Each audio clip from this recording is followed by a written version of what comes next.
So guys, when you buy a new Range Rover Defender full-size Sport Velar, doesn't matter, you do have a warranty, you do have a base like bumper-to-bumper warranty, plus on top of that you have a engine transmission warranty. But what if I'm gonna tell you I'm gonna buy 2020 Defender, the one has 68,000 miles?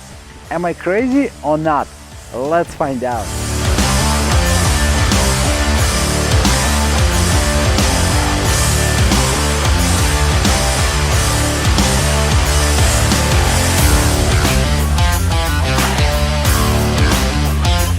So that's the Defender 110, and it's a 5-door, and I know there is extra 110 plus, and some of them 90, they comes with 2.0 engine, 250 horsepower. This car has 6-cylinder and it's a turbo engine, has 395 horsepower. This car still pulls as a new one. So if you take any Land Rover right now or like 4 years ago, they always like a little bit ahead of all the production cars on the market, and they doing huge improvement on the design, on the entertainment. Even it still has a lot of glitches and all kind of stuff, something like weird things. That's why people don't like Range Rovers and they're saying it's better to lease it. I would agree with that, but again, the Defender, it's something different. You might can buy one right now, you might gonna find the one available in stock, and the MSRP for the cars like that, for example, this car was 71,000 MSRP, not that expensive. So basically 68,000 miles on the car, supposed to be like a full size, about half of the price off. But no, this car for sale for 50,000 right now. And when I check the MMR, when I check the prices at the auction, they're going strongly between 42 and I would say 49,000 for the used Defender. So it's not the 50% off from the MSRP. So they holding the spot on the market, and I think they're gonna continue to do that. Why? So as a Defender, it's a legend, right? It's a legend for off-roading and the daily driving car. And right now it's kind of fancy car. If you're gonna check the prices for the Range Rover Defender, Land Rover Defender from 90s, it goes more than like 80,000 or maybe 100,000. So Defender, it's a legend. So they brought the legend back. And some of the part of this car, they really improved, and they looks much better, they feel much better. This car drives so good, the air suspension works good actually for 70,000 miles right now. The suspension works great, the engine not making any noise, but it's like it's a time bump. So basically all the problems, they might gonna come at once. And like my Velar, it's still in the shop and they're still doing like the engine, and after it's been transmission, and it's keep going and going. So this car might gonna face the same problem, but might not. We have to check the records, we have to see what's the condition of the car, and on and on and on. But in general, what's the point to buy the used Range Rover Defender right now? So what's interesting about this car and why it's not going down in the price, and I think that it's a good point to buy the Defender 6-cylinder turbo, not just because it has 400 horsepower, because this engine inline 6-cylinder. So Land Rover with Jaguar, they made something new, something different.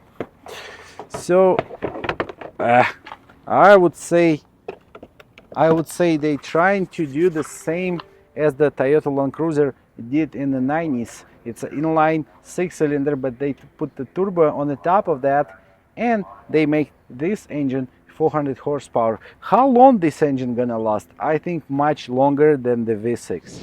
As a car lover, I'm truly fallen in love with each single Range Rover, Land Rover I'm driving. Maybe not with all Jaguars, but Land Rover is just something different. And I'm truly believing this 6-cylinder engine is gonna be like changing the game for Land Rover. So people gonna be falling in love with Defender, they're gonna keep buying it, and it's gonna be like maybe not an icon, maybe not a legend, but at least not the same as a Velar 2.0. So one of the most common problem for the Range Rover, that's what I'm facing on my Velar.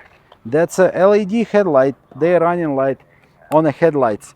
And actually right now in Los Angeles, I see a lot of Defenders, they driving around one headlight is working, the other side LED light for the running light not working. I don't know why, but usually it's driver's side. So let's talk about design. Look how cool those door panels, and it has bolts all over. Door panels, they have the same. On the top of that, inside the trunk, there is a lot of cool stuff. And that's the perfect car for getaway. Look how much you can lift the entire body up, so you can go and climb some hills if you want to. So I like those non-fancy materials. So that's basically fake leather and the cloth. It's not Alcantara. On the top of that, as a back passenger, you're gonna get power outlet, USB charger, power outlet. You're gonna get climate control, 5-volt USB charger, and this holder. So you basically can buy a lot of stuff, even the entertainment. You can buy the screen and just put it inside and plug it. It's plenty of space for me as a passenger, and definitely I like the design of this car. As I said before, I definitely like the design of the new Defender. The dashboard, I think it looks massive, organized, kinda organized. It's square, but at the same time there is a lot of different pockets, there is a lot of different places you can put a lot of stuff, especially if you wanna do the travel, or you wanna do the like off-roading, you know, go somewhere for the whole day where your phone not gonna work. So you definitely need a lot of space to put a lot of stuff with you and all those pockets. And again, design, and it's a well-equipped car. There is a lot of cool features, like for example the moonroof. It's actually a panoramic roof, and it's just cool to have a huge panoramic roof in your car. The engine sounds so smooth, even 68,000 miles, it's a quiet, and there is no vibration. Usually V6 or even 4-cylinder Land Rovers, Range Rovers, they do have that problem with motor mount, so it's constantly going bad, and that vibration, it just annoying, to be honest with you. The climate control, and what I found right now, cooled seats working so good. So it is a spacious, it's a powerful car. There is a lot of space, and the car is not falling apart on that 68,000 miles. Is a point why they put this engine.